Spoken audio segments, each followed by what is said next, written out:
हमेशा शुरुआत करती हूँ अपने टॉपिक की एक क्वेश्चन के साथ। तो आज का मेरा क्वेश्चन ये है कि चलो आज क्वेश्चन से नहीं करते, थोड़ा चेंज करते हैं। आज मैं एक छोटे सी 2 लाइनों से स्टार्ट करूंगी आज का टॉपिक।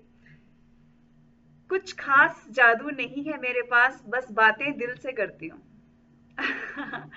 तो आज हम बात करने वाले हैं अपने दिल पर, और सिर्फ दिल पर नहीं, दिल को हेल्प करने वाले पूरी बॉडी के जो भी वर्किंग है उन सब पे बात करने वाले हैं। राइट, क्योंकि सिर्फ अकेला दिल अपने आप में नहीं है, उस दिल को चलाने के लिए बहुत सारी चीजों की जरूरत पड़ती है।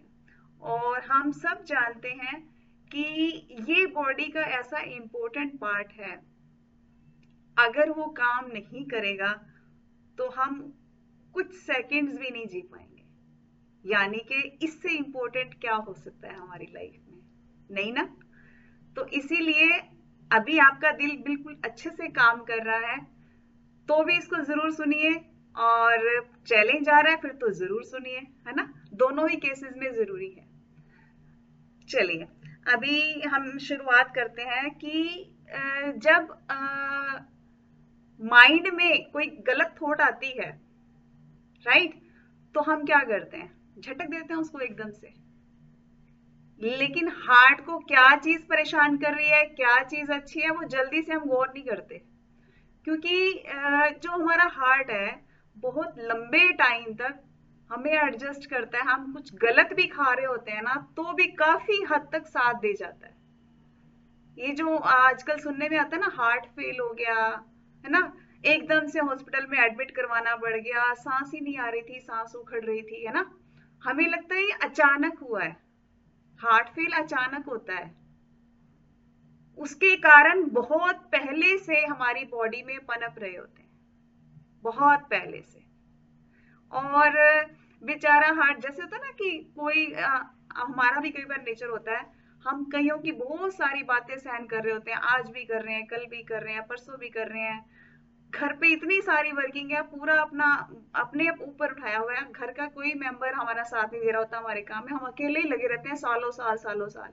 लेकिन एक टाइम ऐसा आता है जब बॉडी साथ नहीं दे रही होती उस हिसाब से, राइट? या हम कईयों की बहुत सारी बातें सहन कर रहे होते हैं, आज भी कर रहे हैं, कल भी कर रहे हैं, परसों भी कर रहे हैं, लेकिन एक लिमिट तो है ना उस चीज की। फिर हमारा गुस्सा बन के वो सारी चीजें बाहर निकलती हैं, है ना?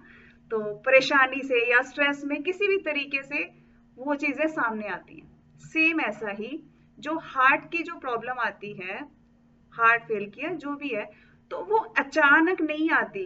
बहुत टाइम से वो रीजन हमारी बॉडी में पनप रहे हैं, लेकिन हम उस पर गौर नहीं करते, लेकिन हम उसको संभालते नहीं है जल्दी से। जो वो बिल्कुल ही डॉक्टरों के पास जाना पड़ता है ना, तब सोचते हैं हाँ अभी इस पे कुछ काम किया जाए, राइट? तो हमने क्या करना है इसके लिए? हमने शुरुआत आज से, अभी से करनी है इसको केयर करने की, राइट? तो वैसे तो नॉर्मल चलने फिरने के लिए 20% के आसपास अगर आपका ब्लड सप्लाई हो रहा है तो बहुत बढ़िया, राइट? उसके लिए बहुत ज्यादा मेहनत की जरूरत नहीं है। आप कार्डियो कर रहे हो, अभी सर ने इतना अच्छा वर्कआउट करवाया, तो उसमें अगर आपकी ब्लॉकेज 50% भी है ना, तो भी काम चल जाता है, राइट? 50% सोच लीजिए आधी रह गई है, लेकिन फिर भी काम चल जाता है, राइट? तो इतनी ब्लॉकेज तक भी ना आए, और हमेशा जब तक हम जिए तब तक स्वस्थ जिए, उसके लिए हमने करना क्या है? सबसे पहले तो हार्ट हेल्थ के लिए मैं कहूंगी, सिर्फ हार्ट हेल्थ भी नहीं, जो खून का दौरा है पूरी बॉडी में होता है। एक्चुअली चैलेंज क्या आता है, जब उसकी जो खून की नाड़ियां है, इसको ब्लड वेसल्स इंग्लिश में कहेंगे, वो नैरो होनी शुरू हो जाती है। नैरो इन द सेंस उनकी फ्लेक्सिबिलिटी कम हो जाती है, और अंदर धीरे धीरे धीरे धीरे फैट जमा होना शुरू हो जाता है, राइट? तो वो ब्लड फ्लो प्रॉपर नहीं हो पाता। अब पाइप है जैसे पानी वाली, उसमें अगर बीच में कचरा जमा है तो पानी कैसे पास होगा? नहीं हो पाएगा। और सर्दियों में आपने देखा कई बार पानी की जो पाइप होती है एकदम से कड़क हो जाती है, राइट? तो सेम वैसे ही एक एज के साथ, एक बॉडी की वर्किंग के साथ, वो अंदर की नाड़ियां धीरे धीरे कड़क होनी शुरू हो जाती हैं। रीजन क्या, मतलब कि ब्लड फ्लो होता कैसे है? ब्लड फ्लो हुआ, वो थोड़ी सी ऐसे अंदर चिपक गई, जब वापस से ब्लड फ्लो हुआ वो बाहर, मतलब क्योंकि फ्लेक्सिबिलिटी बनी रहनी जरूरी है अंदर नाड़ियों की। होता क्या है, टाइम के साथ साथ, एज के साथ साथ, या हमारे लाइफस्टाइल की वजह से धीरे धीरे वो नाड़ियां कड़क होनी शुरू हो जाती हैं। और कड़क होती हैं तो ना तो जल्दी से खुलती है ना जल्दी से बंद होती हैं। जो खून का दौरा होना होता है अंदर से वो जल्दी से खुलती नहीं है, तो खून का दौरा सही नहीं हो पाता, ब्लड फ्लो अच्छे से नहीं हो पाता। तो अब अगर ऐसा बॉडी में थोड़ा बहुत चल रहा है, सांस उखड़ के आ रही है, वर्कआउट करते हैं तो सांस चढ़ती है ना, और सीढ़ियां चढ़ते हैं तो सांस चढ़ती है ना, या ऐसा कुछ हम फील कर रहे हैं, घुटन होनी शुरू हो जाती है, पूरी सर्दी में भी कहते हैं खिड़कियां खोल दो मुझे तो कुछ घबराहट सी हो रही है ना। तो ये सारी चीजें अगर आप लोग सिम्टम्स देख रहे हैं अपने आसपास या अपने में, तो संभल जाइए आज ही। तो क्या करना है अब उसके लिए, अपनी डाइट पे ध्यान देना हमने, और साथ साथ वर्कआउट रेगुलर करना है।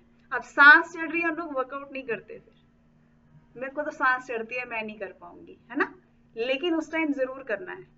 हाँ, थोड़ा बॉडी के अकॉर्डिंग करना है, उसी लिमिट में करना है, लेकिन करना है, धीरे धीरे धीरे धीरे उसको बढ़ाना है, राइट। तो अब खाने में क्या चेंज किया जाए। देखो 18 साल की एज तक तो देखो ग्रोइंग स्टेज होती है, मैं मान के चलती हूँ। तब तक आप कुछ उल्ट पुल्ट भी खा लेते हो, रेगुलर कुछ ना कुछ ऐसा फास्ट फूड या जो चीजें हमें नहीं खानी चाहिए, ओवर नहीं खानी चाहिए, खा लेते हैं, फिर भी कहीं ना कहीं एडजस्ट हो जाता है, राइट। तो बॉडी साथ देती रहती है, राइट। लेकिन उसके बाद क्या है, वो ग्रोइंग स्टेज नहीं रहती, तब हम उतना ही खाएं जितना हम यूज कर पाए बॉडी में, राइट। अगर हम एक्स्ट्रा खा लेते हैं, फैट एक्स्ट्रा चला जाता है, तो क्या होगा, वो अंदर जमा होना शुरू हो जाता है। जमा होता है, सालों साल हम लोग जमा करते रहते हैं, ध्यान ही नहीं देते खुद पे, तो गाढ़ा हो जाता है अंदर से, वो क्लोट्स जमने शुरू हो जाते हैं। अब खाने में क्या चेंज किया जाए, इस पे बात करते हैं। फाइबर का इंटेक अच्छा करना, ताकि अंदर का जमा हुआ फैट पहले का बाहर निकले, राइट। तो उसमें फाइबर के लिए क्या जाएगा, बहुत बार बता चुके हैं, साबुत अनाज यूज करें, है ना, सैलेड खाएं, फ्रूट खाएं, है ना। स्पेशली हार्ट के लिए हम कहेंगे बीटा ग्लूकोन यूज करें। अब बीटा ग्लूकोन प्योर कहाँ से आएगा, आपके कोचेस के पास अवेलेबल है बीटा हार्ट के रूप में। अमेजिंग जादू करता है ये, जिसने लिया वो जानता है इसका जादू, क्योंकि कोलेस्ट्रॉल लेवल को एकदम से नॉर्मल लाने की हिम्मत रखता है, राइट। आप 15 डेज की जो एक डोज आती है वो लेकर देखिए, कोलेस्ट्रॉल का लेवल हर दूसरे तीसरे पर्सन को मिलेगा। बहुत गंदे वाला चैलेंज है जो फेस कर रहा है, एक बार उसको देकर देखिए, उसका 15 दिन के बाद रिजल्ट आप चेक कर सकते हैं, बहुत अमेजिंग रिजल्ट है, राइट। तो बीटा हार्ट ये नहीं है कि सिर्फ कोलेस्ट्रॉल वाला ऐड करें, हम लोग रूटीन में यूज करें, ताकि इस तरह के चैलेंज हमारी बॉडी में ना ही आए तो अच्छा है, राइट। यानी कि हेल्दी पर्सन भी यूज कर सकते हैं। दूसरा जो है, नाइट्रिक ऑक्साइड रिलीज करने वाली चीजें खाएं अपने किचन में से, और या हमारे पास जो बहुत जबरदस्त चीज है नाइट वर्क्स के रूप में। अब वो नाइट वर्क्स क्या काम करता है, उसमें विटामिन सी भी है। विटामिन सी क्या करती है, हमारी स्किन को भी अच्छा करेगी, अंदर से खून का जो ब्लड वेसल, जो खून का दौरा है बहुत अच्छा करेगी, अच्छा जो रेड सेल्स हैं उसको भी बनाएगी, है ना। तो रिफ्रेशमेंट, बॉडी को जो है एंटी एजिंग की तरफ लेके जाता है, राइट। विटामिन ई जो है जबरदस्त काम करता है, जो ब्लड वेसल्स की फ्लेक्सिबिलिटी है वो बढ़ा देता है, राइट। इतना कुछ है नाइट वर्क्स में। उसके अलावा जो है इसमें नाइट वर्क्स में एल-आर्जिनिन भी है। वो एल-आर्जिनिन क्या काम करेगा, आपकी ऑक्सीजन की लेवल को बढ़ाएगा अंदर। हम कहते हैं ना वर्कआउट करो, सांस खुल के लो, लंबी लंबी गहरी सांस लो, लेकिन ले नहीं पाते, उसके फायदे हैं अंदर ऑक्सीजन बना के रखने के लिए। लेकिन अगर चैलेंज बहुत ज्यादा है तो उनको हम स्टार्ट कर सकते हैं नाइट वर्क्स के साथ, जो वर्कआउट भी प्रॉपर टाइम पर, प्रॉपर सिस्टम से नहीं कर पाता, राइट। तो नाइट वर्क्स जो है अंदर से यूं समझ लो कि बाहर आ जाती है, ऐसा काम करता है, खुल के हम सांस ले पाते हैं पूरा अच्छे से फेफड़ों से, राइट। तो ब्लड फ्लो अच्छा हो जाता है उसकी वजह से, ऑक्सीजन अच्छी होने की वजह से, तो क्या होगा, सारी जो ब्लड वेसल्स